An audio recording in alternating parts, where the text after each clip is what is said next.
আচ্ছা তাহলে ঠিকই আছে। আর গাইস আর একটা কথা হলো কি, এই যে আমাকে আসামে খালি নিউজ টিউজে দেখি খালি মিয়া মিয়া, হ্যাঁ হ্যাঁ অ্যাকচুয়ালি কথা হলো কি, আমরা অসমীয়া মুসলিম মানুষ, আমি যেটা কইবার চাই যে দেন মানুষগুনা যে কষ্ট করবার নইছে রৌদ্রের মধ্যে, রোদ নাই বৃষ্টি নাই, আমাকে মানুষগুলো এত কষ্ট করা হারে মানে যেটা ভাষায় প্রকাশ করা হারবেন না, অন্য সব মানুষে দেখলে ডরাইব।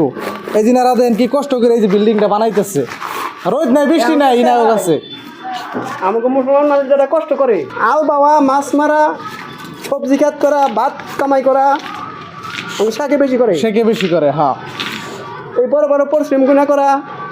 গাইজ এটা কথা কইবার চাই কি, ধরেন আমরা এই আসামে সবাই মিলে সবার সাথে আমরা মিলাভাবে চলবার নিকে চাই, মিলাই চাই, কোনো ধর্মের ভেদাভেদ নাই, হিন্দু আছে মুসলিম আছে ওটা কোনো কথা না, আমরা সবাই একত্রিত হয়ে চলবার নিকে চাই।